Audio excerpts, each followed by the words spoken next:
Hi there. My name is Dan. Last year, along with my wife Michelle and my son Jacob, I moved into my first house. Jacob was 4 years old at the time and had already amassed a large collection of Lego sets, Transformers, Hot Wheels cars, lightsabers, and other assorted toys. It became obvious to Michelle and I very quickly that Jacob's small bedroom would not be able to accommodate both him and his belongings. Seeing as how we wanted to retain both child and toy collection, the solution that presented itself to us was to build a bunk bed. The design of the bunk bed would have to meet 3 criteria. First, it would have to maximize floor space so that there would be enough storage for all of his toys.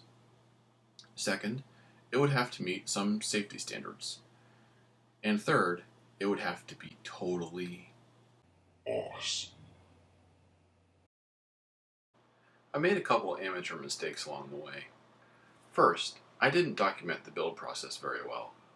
It wasn't until I was about halfway done that I first thought, it would have been really cool to do a construction montage.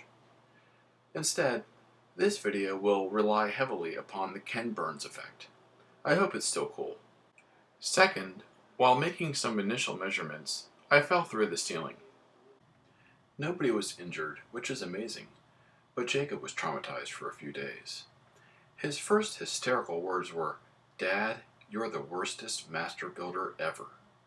One trip to Lowe's with my Dodge Grand Caravan later, and I had all I needed to patch up the hole, paint the walls and ceiling, and begin construction of the bed frame. This would be a good time to show an overview of the design, which can be seen here. A platform made from plywood and 2x4s is supported on the feet end and suspended from the ceiling on the pillow end. Perhaps now you can imagine why I was up in the attic. After the bed was finished, I modeled it in SketchUp. I probably could have saved myself a lot of work if I had done this before I started building. This was probably the most backwards build process ever.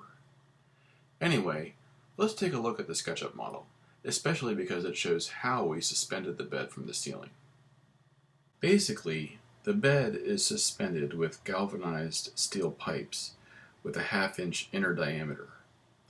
I asked the guy at Lowe's to cut them, including the threading, to be a 1/4 inch longer than what I knew I needed, because pipes are like haircuts. If you cut it too short, you can't do anything to make it longer.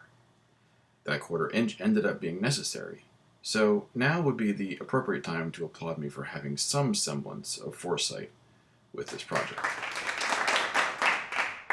Looking at the underside of the platform, you can see that the pipes work by supporting the main 2x4 upon which the platform is constructed.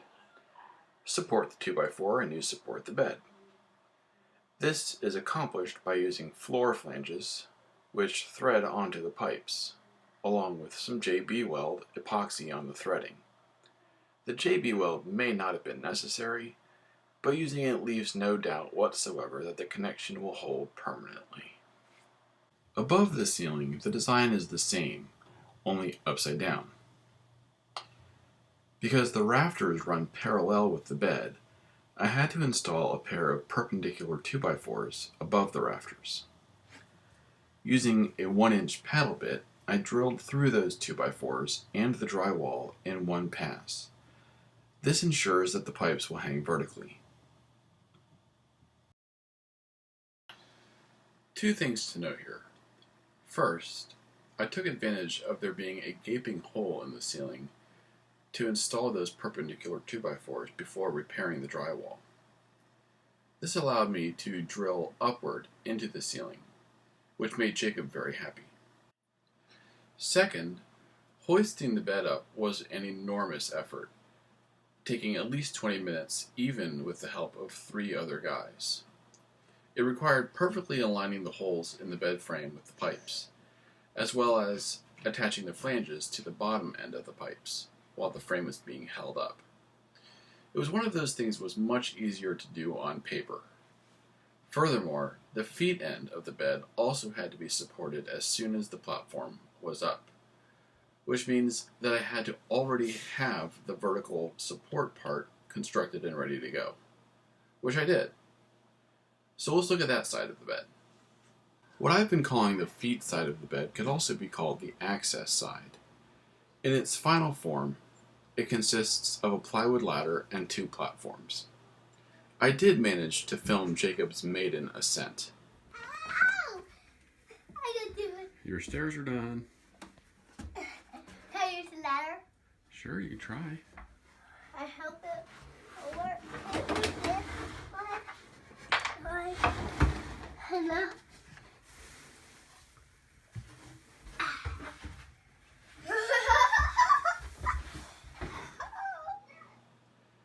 Turning around to see the other side of the support, what might appear to be a simple plywood wall is actually what I consider to be the most fun feature of the bed.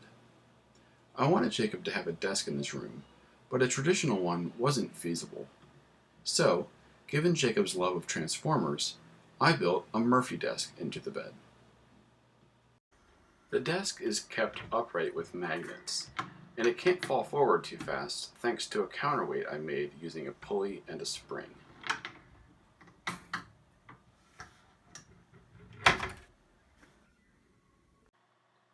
I don't think this part of the bed could have turned out any better. The light from Jacob's window sometimes falls on it in just the right way. At this point, all that was left was to add some finishing touches. Michelle found an excellent IKEA shelf that matches the color scheme of the bed, and it's perfect for displaying his Lego creations. We also added some shelves for his multitude of Lego minifigures. I also attached a handle to make it easier for Jacob to climb up, again using a length of steel pipe. And as you'll see at the end of this video, I installed LED track lighting around the perimeter of his bed. It even has a dimmer switch. The best accessory by far, however, is the duvet cover that Michelle designed. It combines characters and other elements from LEGO Star Wars and Ninjago, the 2 universes that Jacob is most obsessed with. She designed it in Illustrator and had it made through Society 6. We were anxious to find out what the finished product would be like, but when it finally came, we found it to be one of the softest, highest quality duvet covers we could have wished for. The bed was finished before the mattress came, but we just couldn't wait to officially reveal it to Jacob. So, without further ado, Jacob, take it away. Hi. Hi. What are you excited to see now? My bunk bed. Yeah. And I wonder what it is. All right, you can open the door and go in.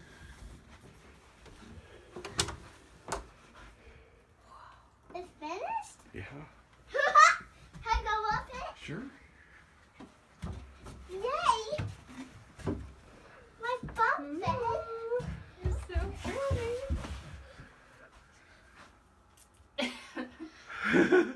The 2 thumbs up.